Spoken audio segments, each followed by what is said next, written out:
अंतर्राष्ट्रीय red panda दिवस कब मनाया गया है? तो साथियों यह मनाया गया है 16 सितंबर को। कब मनाया गया अंतर्राष्ट्रीय रेड पांडा दिवस? तो 16 सितंबर को मनाया गया है। अब इस महीने में कौन कौन से महत्वपूर्ण दिवस मनाए गए हैं? तो विश्व नारियल दिवस 2 सितंबर, राष्ट्रीय शिक्षक दिवस 5 सितंबर, अंतर्राष्ट्रीय चैरिटी दिवस 5 सितंबर, अंतर्राष्ट्रीय पुलिस सहयोग दिवस 7 सितंबर, विश्व फिजियोथेरेपी दिवस 8 सितंबर, इंटरनेशनल लिटरेसी डे कब मनाया गया? तो 8 सितंबर को मनाया गया है इंटरनेशनल लिटरेसी डे। हिमालय दिवस 9 सितंबर, विश्व इलेक्ट्रिक व्हीकल दिवस 9 सितंबर। साथियों, शिक्षा को हमले से बचाने के लिए अंतर्राष्ट्रीय दिवस कब मनाया गया है? तो 9 सितंबर को मनाया गया है। विश्व आत्महत्या रोकथाम दिवस 10 सितंबर को मनाया गया। साथी, राष्ट्रीय वन शहीद दिवस कब मनाया गया है? तो 11 सितंबर को मनाया गया है राष्ट्रीय वन शहीद दिवस। हिंदी दिवस 14 सितंबर को मनाया गया है। विश्व हिंदी दिवस 10 जनवरी को। विश्व लिम्फोमा जागरूकता दिवस 15 सितंबर। लोकतंत्र का अंतर्राष्ट्रीय दिवस 15 सितंबर। नेशनल इंजीनियर डे कब मनाया गया है साथियों? तो 15 सितंबर को मनाया गया है नेशनल इंजीनियर डे। विश्व ओजोन दिवस कब मनाया गया है? 16 सितंबर को। अगला प्रश्न हमारा है, D9 स्पोर्ट्स के ब्रांड एम्बेसडर कौन बनी है? तो D9 स्पोर्ट्स के ब्रांड एम्बेसडर बनी है दीपक चाहर। साथियों, कौन बनी है? ये क्रिकेटर है दीपक चाहर साथियों, जो D9 स्पोर्ट्स के ब्रांड एम्बेसडर बनी है। साथियों, क्रिकेट में खिलाड़ियों की संख्या कितनी होती है ये बताना है कमेंट बॉक्स में आपको। और भी कुछ महत्वपूर्ण ब्रांड एम्बेसडर हैं, जैसे कि फिनो पेमेंट बैंक के पंकज त्रिपाठी, जेब्रोनिक्स टीवी के ऋतिक रोशन, रियलमी के शाहरुख खान, गेम्स 24x7 के ब्रांड एम्बेसडर कौन है? तो ऋतिक रोशन है साथियों। गेमिंग ऐप A23 और थम्स अप के ब्रांड एम्बेसडर शाहरुख खान है। डाबर रेड पेस्ट के ब्रांड एम्बेसडर अमिताभ बच्चन है।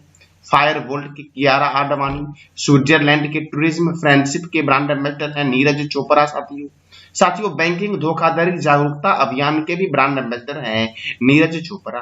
निक्षय मित्र के ब्रांड एम्बेसडर हैं डॉक्टर दीपा मलिक। जियो सिनेमा के ब्रांड एम्बेसडर कौन है? रोहित शर्मा। और बिगफिट के ब्रांड एम्बेसडर कौन है? तो आयुष्मान खुराना है साथियों, आपको बताना है कमेंट बॉक्स में कि नीरज चोपड़ा स्टेडियम किस शहर में है।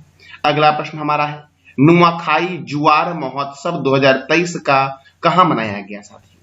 तो नुआखाई जुआर महोत्सव 2023 का आयोजन हुआ है ओडिशा में साथियों। और याद रखना, यह गणेश चतुर्थी के ठीक अगले दिन मनाया जाता है नुआखाई महोत्सव साथियों। कहाँ मनाया जाता है? ओडिशा में। देखो साथियों देखो, ऑप्शन में आपको 4 राज्य दिख रहे हैं। इस चारों राज्य के राज्यपाल और मुख्यमंत्री को हम देखेंगे। तो देखो साथियों, मध्य प्रदेश जो है ये मध्य भारत का राज्य है, तो इसके मुख्यमंत्री हैं शिवराज सिंह चौहान।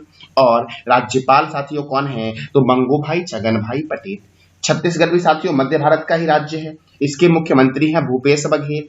और राज्यपाल कौन है साथियों? तो राज्यपाल हैं विश्वभूषण हरिचंद्रन। ओडिशा के साथियों मुख्यमंत्री कौन है? नवीन पटनायक जी हैं। और राज्यपाल हैं गणेशी लाल साथियों। झारखंड के मुख्यमंत्री कौन है? हेमंत सोरेन हैं। और राज्यपाल हैं CP राधाकृष्णन साथियों। अब कुछ और भी महोत्सव हैं, जैसे कि भारत रंग महोत्सव महाराष्ट्र, ओनम महोत्सव केरल, खराची महोत्सव त्रिपुरा, आम महोत्सव लखनऊ, सरहुल महोत्सव कहाँ मनाया गया? तो झारखंड में मनाया गया है। अबुबाची मेला असम, लेवेंडर फेस्टिवल जम्मू कश्मीर, आदि महोत्सव नई दिल्ली, आदिपुरम महोत्सव तमिलनाडु, राष्ट्रीय संस्कृत महोत्सव मुंबई, खुजराहो नृत्य महोत्सव कहाँ मनाया गया? तो मध्य प्रदेश में साथियों ऑरेंज फेस्टिवल कोहिमा, अंतर्राष्ट्रीय पतंग महोत्सव अहमदाबाद, गंगा सागर मेला पश्चिम बंगाल, मेला माघी कहाँ मनाया गया है? तो पंजाब में मनाया गया है साथियों। विज्ञान साहित्य महोत्सव कहाँ मनाया गया है? तो भोपाल में। अवतार महोत्सव राजस्थान, परशुराम कुंड महोत्सव अरुणाचल प्रदेश, स्वर धरोहर महोत्सव नई दिल्ली, लोसर महोत्सव लद्दाख, हॉर्नबिल महोत्सव नागालैंड, नुआखाई महोत्सव कहाँ मनाया गया? तो ओडिशा में मनाया गया साथियों। मुथुकम्मा फूल उत्सव तेलंगाना में, राष्ट्रीय जनजातीय नृत्य महोत्सव रायपुर में, अंतर्राष्ट्रीय गीता महोत्सव कहाँ मनाया गया है? तो कुरुक्षेत्र में मनाया गया है। और संगाई महोत्सव कहाँ मनाया गया? मणिपुर में। अमूर फॉल्कन फेस्टिवल कहाँ मनाया गया? तो मणिपुर में मनाया गया साथियों। सरस फूड फेस्टिवल मनाया गया नई दिल्ली में। सिथन स्नो फेस्टिवल जम्मू कश्मीर। और खीर भवानी मेला 2023 कहाँ मनाया गया है? तो जम्मू कश्मीर में साथियों। अगला प्रश्न हमारा है, गृहिणी को सशक्त बनाने के लिए किस राज्य ने गृह आधार योजना की शुरुआत की है? तो साथियों गोवा, जो भारत का सबसे छोटा राज्य है, इसी ने शुरू किया है गृहिणी को सशक्त बनाने के लिए गृह आधार योजना। साथियों देखो फिर से आपको ऑप्शन में 4 राज्य दिख रहे हैं। मैंने अभी जस्ट बताया आपको मध्य प्रदेश के बारे में कि मध्य प्रदेश के मुख्यमंत्री और राज्यपाल कौन है, तो ये बताना है कमेंट बॉक्स में आपको। जानते हैं महाराष्ट्र के बारे में साथियों। देखो महाराष्ट्र के मुख्यमंत्री हैं एकनाथ शिंदे और साथियों महाराष्ट्र के राज्यपाल हैं रमेश बैस। छत्तीसगढ़ के साथियों मुख्यमंत्री हैं भूपेश बघेल और राज्यपाल कौन है? विश्वभूषण हरिचंद्रन। साथियों गोवा, देखो गोवा से बहुत सारे प्रश्न बनते हैं एग्जाम में। सबसे पहला तो यही बनता है कि दूध सागर झरना कहाँ है? गोवा में है। और गोवा की राजधानी क्या है? पणजी। गोवा के गवर्नर कौन है? PS श्रीधरन पिल्लई हैं। गोवा के मुख्यमंत्री कौन है? प्रमोद सावंत। साथियों ये प्रश्न कई बार पूछा गया है। गोवा मुक्ति दिवस 19 दिसंबर को मनाया जाता है क्योंकि 19 दिसंबर 1961 को गोवा पुर्तगाल से आजाद हुआ था। गोवा स्थापना दिवस 30 मई को मनाया जाता है। क्यों? क्योंकि 30 मई 1987 को गोवा को पूर्ण राज्य का दर्जा दिया गया था। नंदा झील कहाँ है? तो नंदा झील गोवा में है और इसे रामसर स्थल की सूची में शामिल किया गया है। 37वां राष्ट्रीय खेल का आयोजन कहाँ होगा? गोवा में ही होगा साथियों। क्लीन एथॉन का आयोजन कहाँ हुआ? गोवा में। तो गोवा में एक मिरीमारा बीच है वहीं पर हुआ है। अंतर्राष्ट्रीय लूसोफोन महोत्सव कहाँ मनाया गया? गोवा में। और हेरिटेज फेस्टिवल कहाँ मनाया गया? गोवा में। और नंदा झील कहाँ है? गोवा में साथियों। दूधसागर झरना कहाँ है? गोवा में। अगला प्रश्न हमारा है, वर्ल्ड स्पाइस कांग्रेस का 14वां संस्करण का आयोजन कहाँ होगा? तो मुंबई में साथियों। मुंबई के नवी मुंबई में वर्ल्ड स्पाइस कांग्रेस 2027 के 14वें संस्करण का आयोजन कहाँ होगा? तो मुंबई में होगा। अब मुंबई में होगा तो Tata institute of fundamental research Mumbai में है। भारतीय भूचुंबकीय संस्थान मुंबई में है।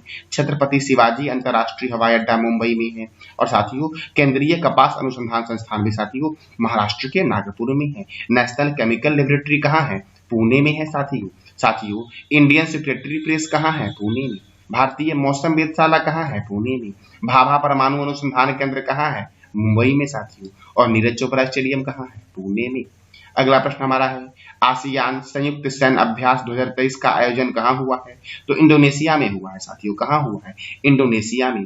साथियों इंडोनेशिया के PM कौन है? ये बताना है कमेंट बॉक्स में आपको साथियों। अब देखो इंडोनेशिया में इसका आयोजन हुआ है तो इंडोनेशिया के दक्षिण नाटूना सागर में इसका आयोजन हुआ है। आसियान साथियों, आसियान सैन्य अभ्यास का आयोजन हुआ है तो association of south Asian nation इसका फुल फॉर्म है और इसका हेडक्वार्टर है जकार्ता इंडोनेशिया में। इसके सेक्रेटरी जनरल कौन है? तो किम हॉर्न जो है वो साथियों आसियान के सेक्रेटरी जनरल हैं। आसियान में 10 मेंबर हैं। कौन कौन से हैं? बुरनोई है, कोलंबिया है, इंडोनेशिया है, लाओस है, मलेशिया है, म्यांमार है, फिलीपींस है, सिंगापुर है, थाईलैंड है और वियतनाम साथियों। यही 10 मेंबर आसियान में हैं। आपको बस बताना है कमेंट बॉक्स में कि आसियान की स्थापना कब हुई साथियों। अगला प्रश्न हमारा है, जम्मू कश्मीर के किस रेलवे स्टेशन का नाम बदलकर शहीद कैप्टन तुषार महाजन रेलवे स्टेशन किया गया है साथियों? तो उधमपुर रेलवे स्टेशन का नाम हो गया साथियों शहीद कैप्टन तुषार महाजन रेलवे स्टेशन। साथियों उधमपुर का हुआ है और ये जम्मू कश्मीर में है। तो जम्मू कश्मीर के उपराज्यपाल कौन है? मनोज सिन्हा साथियों। कौन है जम्मू कश्मीर के उपराज्यपाल? कौन है? मनोज सिन्हा साथियों अब देखो अच्छा लद्दाख के उपराज्यपाल कौन है? BD मिश्रा। चंडीगढ़ में साथियों प्रशासक होते हैं। चंडीगढ़ के प्रशासक कौन है? साथियों बनवारी लाल पुरोहित। दिल्ली के उपराज्यपाल कौन है? विनय कुमार सक्सेना साथियों। पौंडीचेरी के उपराज्यपाल कौन है? तमिलसाही सौंदरराजन। साथियों 2 केंद्र शासित प्रदेश है जहां मुख्यमंत्री होते हैं, एक दिल्ली जहां के मुख्यमंत्री अरविंद केजरीवाल हैं और एक है पौंडीचेरी जहां के मुख्यमंत्री कौन है? तो श्री N रंगास्वामी है साथियों दादर और नगर हवेली और दमन व दीव के उपराज्यपाल कौन है? प्रफुल्ल पटेल हैं साथियों। अंडमान और निकोबार के DK जोशी हैं और लक्षद्वीप के भी साथियों प्रफुल्ल पटेल है, यानी कि प्रफुल्ल पटेल 2 यूनियन टेरिटरी के उपराज्यपाल हैं। दादर व नगर हवेली और दमन व द्वीप और लक्षद्वीप के साथियों उपराज्यपाल कौन है? तो प्रफुल्ल पटेल है। साथियों जम्मू कश्मीर के उपराज्यपाल मनोज सिन्हा है। जम्मू कश्मीर में डांची ग्राम अभ्यारण्य है, इस्तबार राष्ट्रीय उद्यान है, तुलबुल परियोजना झेलम नदी पर है और जम्मू कश्मीर में है। पालक दुल जल विद्युत परियोजना मारूसुदर नदी पर है जम्मू कश्मीर में।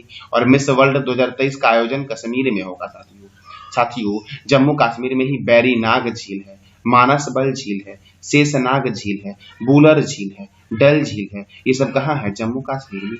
अगला प्रश्न हमारा है, नए संसद भवन पर पहली बार किसने तिरंगा फहराया है साथियों? तो जगदीप धनखड़ उपराष्ट्रपति हैं, जगदीप धनखड़, इन्होंने ही नई संसद भवन पर पहली बार तिरंगा फहराया है।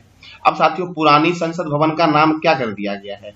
तो संविधान सदन कर दिया गया। क्या कर दिया गया है? संविधान सदन कर दिया गया है पुरानी संसद भवन का नाम। देखो प्रधानमंत्री मोदी ने 28 मई को नई संसद भवन का उद्घाटन किया है और झंडा साथियों किसने फहराया पहली बार? तो उपराष्ट्रपति जगदीप धनखड़ ने फहराया है।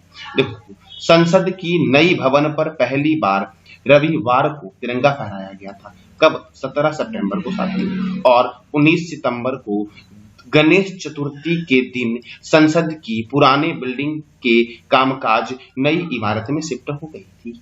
अब अगला प्रश्न हमारा है साथियों नई संसद भवन की आकृति जो है वो त्रिभुजाकार है, याद रखना। साथियों अगला प्रश्न हमारा है G20 फ्रेमवर्क वर्किंग ग्रुप की अंतिम बैठक कहाँ शुरू हुई है? तो रायपुर में साथियों शुरू हुई है। छत्तीसगढ़ में साथियों रायपुर है, छत्तीसगढ़ की राजधानी है रायपुर, यही शुरू हुई है साथियों। अब देखो साथियों G20 शिखर सम्मेलन साथियों 9 सितंबर को दिल्ली में शुरू हुआ था और G20 का नाम अब क्या हो गया है? G21 हो गया है, क्योंकि साथियों अफ्रीकी संघ भी इसमें शामिल हो गया है। साथियों इसमें 19 देश हो गए साथियों और 2 संघ हो गए, एक अफ्रीकी संघ और एक साथियों यूरोपीय संघ। देखो अफ्रीकी संघ के अध्यक्ष कौन है? तो अजाली ओसोमानी है। इसमें 55 देश शामिल हैं साथियों और अफ्रीकी महाद्वीप के महादेशों से बना है अफ्रीकी संघ। अफ्रीकी संघ की स्थापना कब हुई थी? 2002 में हुई थी। और अब G20 का नाम होने वाला साथियों क्या हो जाएगा? तो G21 हो जाएगा, अभी तक हुआ नहीं है। और G20 शिखर सम्मेलन का आयोजन स्थल भारत मंडप के बाहर नटराज की प्रतिमा स्थापित की गई थी और इस नटराज की प्रतिमा की जो ऊंचाई साथियों थी वो कितनी थी? तो इसकी ऊंचाई थी 27 फीट और चौड़ाई कितनी थी? 21 फीट और वजन कितना था? 18 टन साथियों इसका वजन था। और ये अष्ट धातु तांबा, जस्ता, सीसा, टीन, चांदी, सोना, पारा और लोहे से बना था। चोल युग की स्वदेशी तकनीकी साथियों लॉस्ट वैक्स कास्टिंग पद्धति पर इसको बनाया गया था साथियों। और साथियों इस बार जो G20 शिखर सम्मेलन भारत में हुआ इसमें चीन, रूस और स्पेन के राष्ट्र अध्यक्ष शामिल नहीं हुए थे। साथियों बताना है अब G20 2023 की अध्यक्षता भारत कर रहा था, तो 24 की अध्यक्षता कौन सा देश करेगा ये बताना है कमेंट बॉक्स में। और अब G20 के 21 मेंबर कौन कौन से हैं? तो भारत है साथियों, जर्मनी है, इटली है, कोरिया गणराज्य है, रूस है, दक्षिण अफ्रीका है, ऑस्ट्रेलिया है, कनाडा है। कौन है? कनाडा है साथियों। उसके बाद फिर फ्रांस है, USA है और अफ्रीकी संघ है साथियों। और कौन कौन है देखो तो साथियों अर्जेंटीना है, इंडोनेशिया है, जापान है, मैक्सिको है, सऊदी अरब है, तुर्की है, ब्राजील है, चीन है, यूनाइटेड किंगडम है और यूरोपीय संघ है साथियों। यानी कि G20 का नाम 21 हो गया और G20 में 21वां मेंबर कौन बना है? अफ्रीकी संघ बना है।